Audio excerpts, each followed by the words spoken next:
Mabuhay! Ako nga pala si Jasmine Tenorio mula sa BSTM 1C.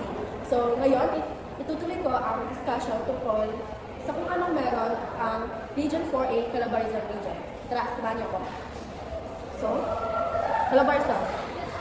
Calabarzon, also known as Region 4A, one of the most progressive region in the Philippines.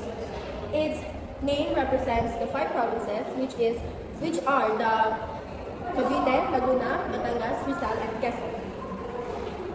Next, the history of the region now called Calabarzon can be traced back to early historical times. According to local historians, 3 of the place names mentioned in the Laguna copper plate inscription, the Philippines' oldest known written document from the 10th century, are believed to refer to settlements or communities located along the shores of Laguna de Bay. Next, since my partner reported na the Cavite and Laguna, I will continue reporting the Batangas province. So this is Batangas. The geography and location of Batangas is officially the province of Batangas is the first-class province of the Philippines located in the southwestern part of Luzon in the Calabarzon region. The capital provincial of Batangas is Batangas City, and the size of the province has a total land area of 3,165.8 square kilometers, making it the 8th most populous province in the country.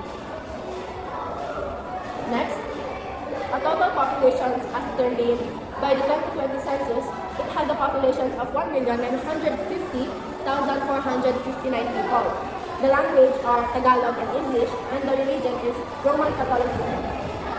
Next, Batangas is known for its lively festivals that celebrate its history and culture. Some notable festivals include Tapusan Festival, Sigpawan Festival, and Kalakatsara Festival. The Tapusan Festival, the last day of May, includes a flower offering activity at the foot of the Holy Cross, the oldest holy symbol in the town. The flowers are placed during the afternoon ceremonies of the town's church. Processions follow wherein the cross is mounted on a decorated float. The day-long processions parade several floats carrying various Marian images pulled by a rope. Next, the Sigpawan Festival. The festival highlights Lemery's local industries and traditional delicacies. The town continues to prosper thanks to the sigpaw, a handheld net used by fishermen. This tool is useful for catching fish and small shrimp, and farmers also use it to harvest fruit from trees. The Sigpawan Festival takes place every August 15. It opens with a mass at the parish church, followed by a vibrant and colorful parade. Next, the Kalakatsara Festival. Kalakatsara Festival, one of the most vibrant celebrations in the province, showcases Calacas' well-known product, achara. Also along with its patron Saint Raphael the Archangel, the week-long celebration kicks off each October with a procession. Students from different schools prepare lively street presentations, and the organizer add various entertainment events such as beauty pageants, car display, fun runs, and photo exhibit. The Batangas Delicacies. The Batangas Delicacies are longi, gotong Batangas, and achara. So longi is originally just a noodle dish with slices of pork, liver, shrimp, kikiam, and meatballs in a thick boat. The longi has morphed into countless variants that may include chicharron, chicken, ground meat, and many other ingredients. Next, the Gotong Batangas. It is important to open the name of the province to this dish because goto elsewhere will not be the same as the one in Batangas. The word goto is loan word from Chinese and means offspring. Next, achara. Achara. Achara is a popular dish made from pickled papaya, a staple in the Batangas, Philippines area. The town celebrates the Kalakatsara Festival every October 24, recognizing achara as a significant local delicacy. Next, the gems of Batangas. The two man-made attractions are Monte Maria and Fantasburg. Monte Maria is a pilgrimage destination and township in Batangas City, Philippines, officially called the Monte Maria International Pilgrimage and Conference Center. Next, the Fantasy World in Lemery is a castle-inspired attraction resembling a fairy tale kingdom, making it an ideal spot for photography and sightseeing. This abandoned theme park is seen in the first-class municipality of Lemery, Batangas.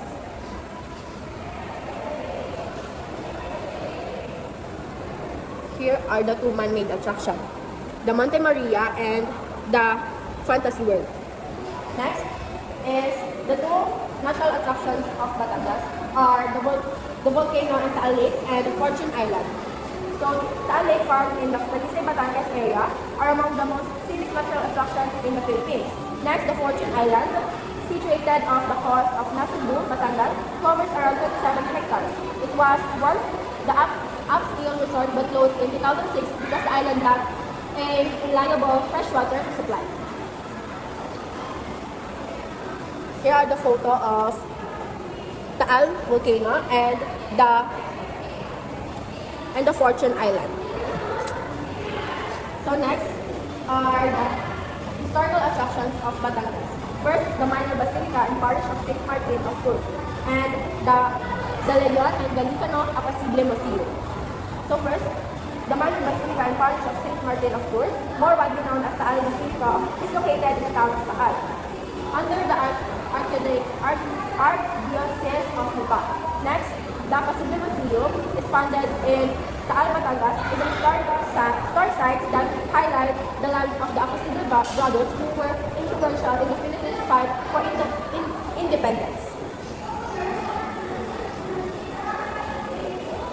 Here are the Taal Church, and this one is the Apacible Museum. Next is the province of Rizal. The geography and location of Rizal, formerly known as the province of Rizal, is located in the Calabarzon region of Luzon in the Philippines. It is bounded by Metro Manila on the west, Bulacan to the north, Quezon to the east, and Laguna to the southeast. The province sits along the northern edge of Laguna de Bay, the country's largest lake. The capital province of Rizal is Antipolo City. Next, the province has a total land area of 1,182.65 square kilometers, occupying the northern central sections of the Calabarzon in Luzon. The total population is determined by the 2020 census. It has a population of 3,330,014, a significant increase from 2015 people. Next, the language are Tagalog and English. The religion are Roman Catholicism, Iglesia ni Cristo, and Christian. Next, there is known for its lively festival that celebrates its history and culture. The festivals in Rizal are Nagatas Festival, Maytime Festival, and Binalayan Festival. Next, Nagatas Festival is a non-religious celebration started by the local government of Anguano as the act of Thanksgiving to its patron Saint Clement. The parade of giant figures takes place on the Sunday preceding the town's feast day on November 20. Next, the Maytime Festival. This is an annual activity that aims to promote the rich culture and traditions of the Antipoleños to the whole world, as well as to establish camaraderie among the community and the city government. Next, the Binalayan Festival.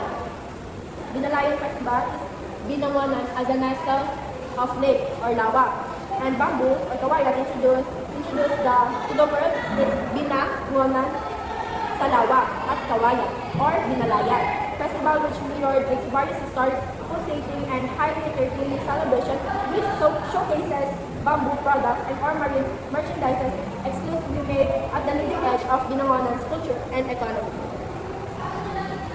Next, the Rizal delicacies, the bibingka, minaluto, and suman. Bibingka is a popular rice cake often associated with kainta. Next, ang minaluto, a specialty dish from Anguano featuring rice cooked with balaw-balaw, a fermented shrimp paste that gives it a unique flavor and color. Next is the suman. A suman is a sticky rice cakes that are in a specialty in San Mateo, wrapped in coconut leaves, nose script.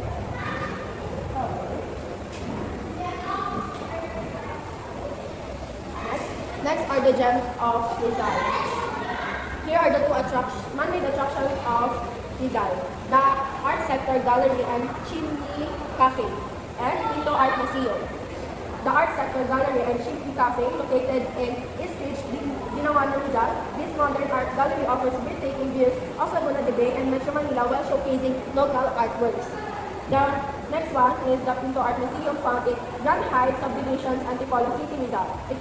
It features contemporary Filipino art displayed in Mediterranean-style buildings surrounded by gardens.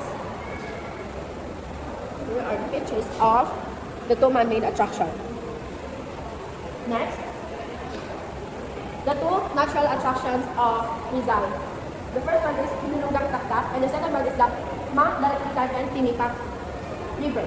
The Hinulungang Taktak, located in Antipolo City, Rizal. This waterfall and natural park is a refreshing place to unwind and connect with nature. The next one is the Mount Dalatitan and Timipak River, found in Tanay, Rizal. This is a popular destination for hikers and adventurers who enjoy river trekking, rock formations, and scenic mountain views. So, yun ang video.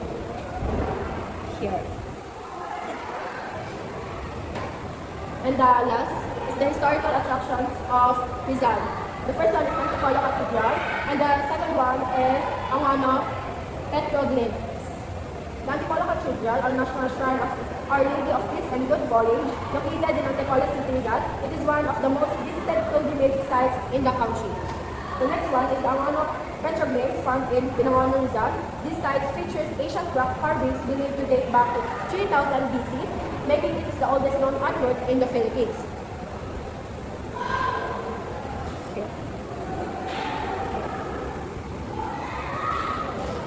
Next, the province of Quezon.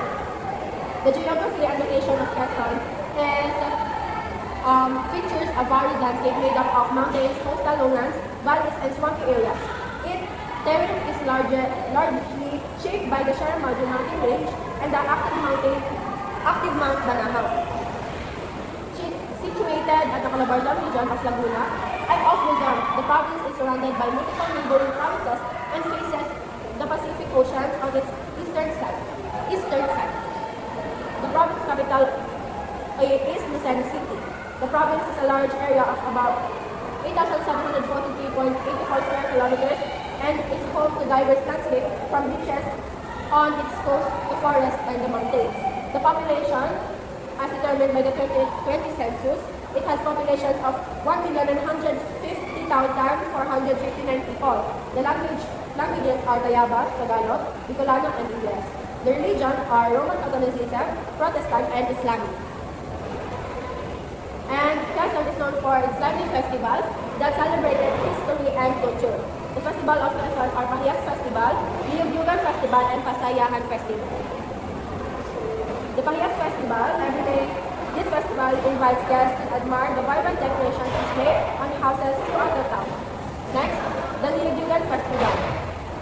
The Liyug-Yugan Festival, often referred to as the mother of all festivals in Quezon, is a week-long celebration that highlights the contributions of coconut farmers and the cultural richness of the province. Next is the Pasayahan Festival. This festival is na-celebrate siya ng mga tao doon na nakamas and iba't ibang festival like ito. Yan.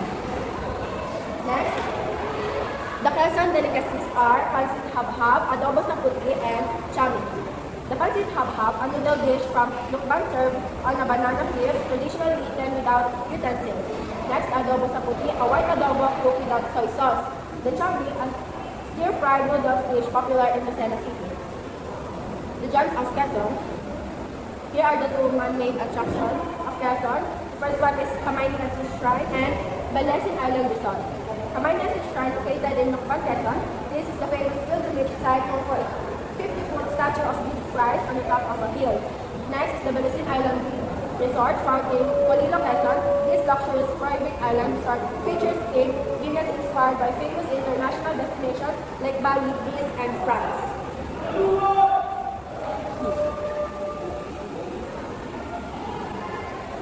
Next, the two natural attractions of Quezon are Barawan Island and Mount Banahaw. de Burgos, Quezon. This island is known for its crystal clear waters and limestone cliffs said to be a mix of Boracay and Palawan. The next one is Mount Banahaw is an active three-peak volcano on Luzon, straddling the Laguna-Quezon borders. The highest mountains in both provinces and the Calabarzon region, it is regarded as sacred of those pilgrims and hikers.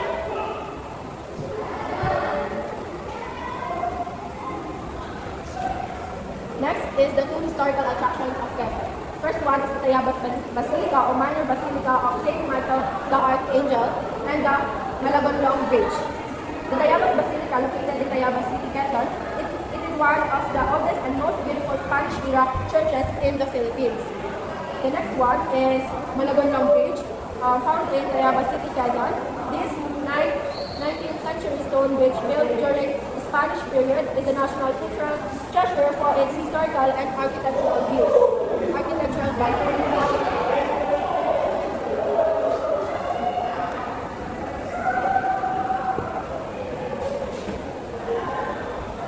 And this is the end of the Region 4A Calabarzon. Paalam!